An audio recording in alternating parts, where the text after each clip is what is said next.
칼슘은요, 제가 중요하다고 했잖아요. 간호조무사 시험에서 칼슘은 워낙 중요하기 때문에 묶어서 전체 범위에서 나오는 것들 모아서 정리를 했습니다.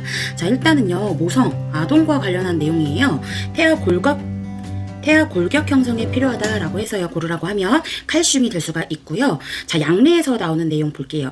수축의 효과가 있거든요. 칼슘 같은 경우는 수축의 효과가 있는데, 자, 칼슘 기량제 어떤 약으로 쓸 수 있어요? 수축하지 못하게 도와준다. 일단 기량작용이라고 하는 거는요, 약물의 효과가 작용하지 못하도록 상쇄시키거나 감소시키는 작용이라고 했었거든요. 그래서 수축의 효과가 있다 보니까 우리가 특히 혈압이 높은데 더 조여주거나 수축하게 되면 혈압 높은 대상자한테는 더 문제가 될 수 있잖아요. 그래서 칼슘 기량제라고 하면 고혈압제, 항고혈압제로 쓸 수가 있습니다. 그래서 대표적으로 우리 양리에서는 니페디핀 같은 거 나오게 되죠. 자, 그 다음에요, 뼈 질환에 도움이 되죠. 특히 우리 성인 간호에서 뼈 질환, 노인 간호에서도 나오고요 하는데, 퇴행성 관절염, 골관절염이라고 하는 놈, 골관절염이나 골다공증 이런 질환들의 특히 뼈 질환에 칼슘이랑 같이 먹으면 흡수가 잘 돼요. 제가 이 양리와 관련된 내용 요거 의학용어 넣어놨잖아요. 이거 무슨 뜻이죠? 그죠? 뭐뭐와 같이, 뭐뭐와 함께라는 뜻이잖아요. 반드시 기억을 해주시고, 특히 칼슘 같은 경우는 비타민 D랑 같이 섭취하면 섭취가 잘 된다라고 했었습니다. 비타민 D 나온 김에 또 해볼게요. 중요한 거. 자, 비타민 D 잘 먹었더니 뭐 예방할 수 있어요? 뼈가 굽는 구루병 예방할 수 있죠. 아동에서도 나오고 모성에도 나오고 성인에도 나오고 노인에도 나와요. 양리에도 나오고 기초 영양에도 나오고요. 자, 비타민 D 구루병 예방할 수 있는데, 특히 신생아 같은 경우는 밖에서 엄마가 산책 데리고 가요. 그러면 그 햇빛 받는 거 통해서 구루병 예방할 수 있다라고 이런 내용들도 나오고요. 자, 그 다음에요, 특히 이제 햇빛 받는 거 통해서 합성이 잘 되죠, 피부에. 자, 장점은 비타민 D는 합성은 잘 되지만 사실 모든 햇빛과 모든 광선은 눈에는 안 좋다고 했거든요. 단점, 눈, 백내장 유발할 수 있다라고 얘기했었습니다. 자, 그 다음 또 보겠습니다. 비타민 D요, 우리 수용성이에요, 지용성이에요? 그쵸, 지용성이죠. 수용성에 들어가는 것들은 BC 종류들이 수용성에 들어가는 게 많고요. 이거 아직도 헷갈린다 하신 선생님들은 기초 영양 가서 공부하셔야 되겠죠. 자, 골밀도 감소된 노인한테 특히 필요하죠, 칼슘. 자, 우리 골밀도 검사라고 하는 거 기본 간호에서 나오거든요. 얘 금식 필요한 검사가 아니었었죠. 금식 필요 없습니다. 노화에 따른 근골격계 변화에 대해서도 물어보면 이런 거 나올 수 있어요. 골밀도 증가된 거예요, 감소된 거예요? 나이가 들면서 뼈가 약해지잖아요. 구멍이 송송송송, 골다공증, 골밀도 감소되죠.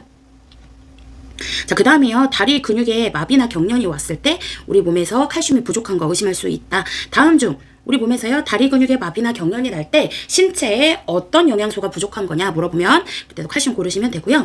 부동인 상태로 침상생활 오래 유지했어요. 그러면 뼈가 약해지잖아요. 뼈가 일할 일이 없으니까 뼈에 침착된 칼슘이 밖으로 스물스물 나온다고 생각하시면 돼요. 그래서 혈중에 녹아있는 칼슘이 많이 빠져나와서 피 속에 혈중에 칼슘이 많이 녹아있어요. 그래서 부동인 상태로 오래 침상생활을 유지하면 고칼슘 혈증이 올 수가 있습니다. 자, 중금속 중에서는 특히 이 중독에 걸리면 고칼슘 혈증 일으키기 쉽다, 골다공증 일으킨다, 뼈의 질환을 일으키는 거거든요. 뭐죠? 자, 힌트 드릴게요. 아파요라는 일본어라고 생각하시면 되고요. 카드뮴 중독이거든요. 카드뮴 중독, 이타이병 같이 연결시켜서 생각해 주세요. 그래서 카드뮴 중독으로요, 카드뮴이 뼈에 축적돼서 뼈가 막 구부러지고 변형이 일어나기도 하고 뼈의 질환을 일으키거든요. 그래서 같이 연결시켜서 생각할 수 있고, 특히 중금속 중에서 카드뮴 중독은 이타이병이라고 이야기했던 거. 자, 그러면 미나마타는 수은 중독이었죠. 네. 자, 그 다음에요, 자, 여기 오른쪽도 볼게요. 칼슘 알지네이트 드레싱이라고 해서 우리 기본 간호에서 드레싱과 관련된 내용에서요, 특히 항암 환자의 지혈에 효과가 있습니다. 칼슘 알지네이트 드레싱. 그래서 칼슘 같은 경우는 수축에도 효과가 있고 지혈에도 효과가 있다. 지혈 다른 말 응고에도 효과가 있다라고 보시면 되고, 여기 우리 드레싱과 관련해서 다른 것들 제가 넣어놨어요. 자, 일단요, 드레싱이라고 하는 거요, 어디에서부터 어디로 하는 거죠? 그죠? 깨끗한 곳에서부터 깨끗한 쪽에서 더러운 쪽으로 하게 되잖아요. 그래서 깨끗한 쪽에서 오염된 곳으로 한다. 상처 자체가 깨끗한 거기 때문에 상처 안에서 밖으로 돌려가면서 한다. 이런 것들 얘기를 했었고, 그 다음에 만약에 배액관이 있다거나 하면요, 절개 부위에서 배액관 쪽으로 소독한다 라고 했던 것들도 이야기했었을 겁니다. 자, 드레싱 종류들도 여러 가지가 있어요. 그래서 특히 투명 드레싱 같은 경우, 우리 정맥 주사 고정할 때 보이는 그런 투명 드레싱, 그 서즈 드레싱 같은 경우 뭐 적셔서 쓸 수 있다, 적셔서 쓸 수 있는 것들 많이 쓰는 드레싱 종류고요. 그 다음에 웨투 드라이, 드라이 투 드라이 드레싱이 있어요. 그래서 웨투 드라이 같은 경우는 먼저 젖은 걸 적용하고 그 위에 마른 걸 덧대는 거잖아요. 어떤 경우에 할 수 있죠? 그쵸. 배액되는 것들이 많거나 상처가 뭐 개방성 상처거나 이런 경우에 우리 웨투 드라이 드레싱 먼저 적용할 수 있고, 드라이 투 드라이 같은 경우는 마른 거에다 마른 거 대주는 거잖아요. 그래서 뭐 궤양이 심한 경우에는 웨투 드라이 할 수 있지만, 마른 드레싱에다 마른 드레싱 하는 경우는 분비되는 것들이 많으면 마른 드레싱을 댔어요. 그러면 그거 뗄 때 아무래도 달라붙는 재질이기 때문에 그런 경우에는 안 된다 했던 거 비교해서 얘기를 했었습니다. 자, 그 다음에요. 우리 칼슘 같은 경우는 응고의 효과가 있어요. 칼슘과 비타민, 또 뭐가 있어요? K. 그 다음에 여기 5에서 15분. 혈액 성분 중에서 혈소판 있었죠? 비타민 K. 그럼 부족하면 얘 지혈의 효과가 있는 거니까 부족하면 출혈 경향 높아진다. 이런 거 생각할 수가 있고요. 비타민 K도 당연히 지용성 비타민입니다. 혈액 성분 중에서 혈소판 같은 경우는 지혈 효과가 있어요. 그러면 균을 잡아먹는 식균 작용은 어떤 거죠? 백혈구죠. 산소, 이산화탄소 운반한다. 이런 것들은 적혈구죠. 자, 그 다음에요. 밑에 있는 거 먼저 볼게요. 자, 특히 우리 칼슘 같은 경우는 갑상선 호르몬이 아니라 부갑상선 호르몬이랑 관련이 있습니다. 우리 반장 옆에 부반장 있듯이 갑상선 옆에 부갑상선 있다고 생각하시면 돼요. 사실 옆에 있는 게 아니라 이제 뒤쪽에 있는, 갑상선 뒤쪽에 있는 건데요. 이 부갑상선 호르몬 같은 경우는 뼈에서 혈액으로, 피 속으로, 뼈에서 혈액으로 칼슘의 이동을 증가시키거든요. 그래서 이게 너무 많이 분비가 된다고 하면, 부갑상선 기능이 너무 많이 항진이 된다고 하면 뼈에서 피 속으로, 뼈에서 혈중으로 칼슘을 많이 내보내는 거예요. 그러다 보니까 부갑상선 기능이 항진됐다. 칼슘도 뼈에서 많이 나간다. 부갑상선 기능이 저하됐다. 칼슘이 적게 나온다. 이렇게 보시면 되거든요. 그래서 같이 올라가고 같이 내려간다라고 보시면 돼요. 이거는 우리가 이제 그만큼 중요하기 때문에 원래 문제도 잘 나오는데요. 이번 상반기 시험에서도 나왔었죠. 중요한 문제로 매번 찝었었는데 이번 상반기에서도 나왔습니다. 자, 그러면 비교해서 또 그 밑에 제가 성인간호에서 얘도 단골 문제라서 내놨는데요. 자, 갑상선 호르몬은 우리 티록신이라고 하는데요.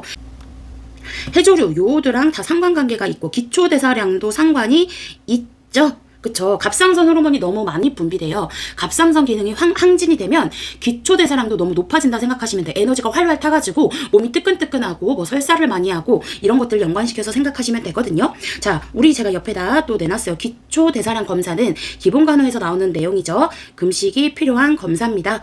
기본적으로 아까 골밀도 검사는 금식 필요 없다고 했잖아요. 복수천자, 뭐 엑스레이, 심전도 이런 거 금식 필요 없는 검사입니다. 자, 금식 의학용어 뭐예요? MPO죠.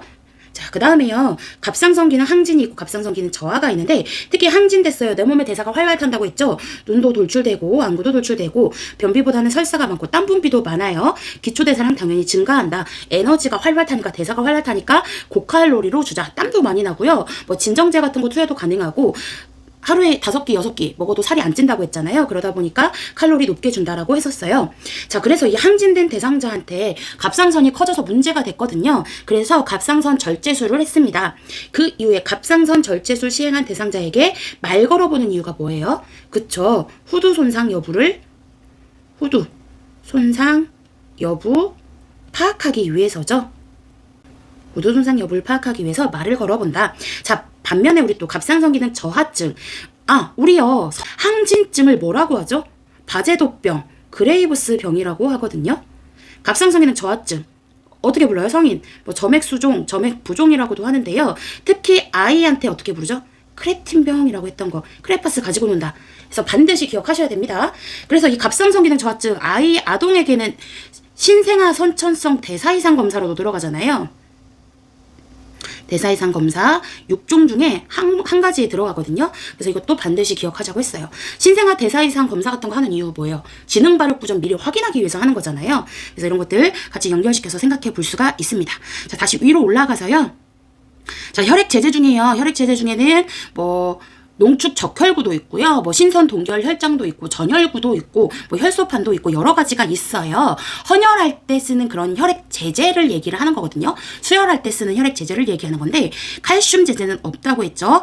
농축 혈색소도 없습니다. 이거 이제 모의고사 많이 풀어보신 선생님들도 아마 아실 거예요. 이거 이제 문제 오답으로 잘 나오죠. 칼슘 제제 없고 농축 혈색소 없습니다. 혈색소가 말 그대로 우리 피의 색깔 보이게 하는 거거든요. 헤모글로빈 얘기하는 거예요. 혈색소. 자, 그 다음에요. 혈액관리 업무 수행할 수 있는 곳, 요 비교해서 여기 나온 김에 할게요. 사실 더 자세한 내용은 나중에 법규 내용에서 하겠습니다.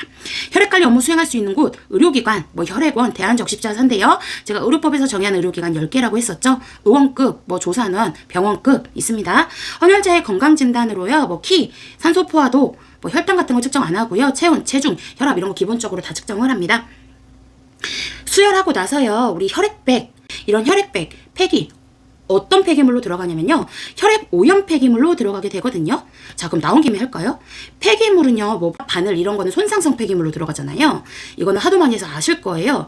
자, 근데요. 자, 우리 대상자가 혈액 묻은 탈지면, 혈액 묻은 뭐 탈지면 아니면 솜, 알코올솜 같은 거 이런 건 어디에다 버려야 될까요?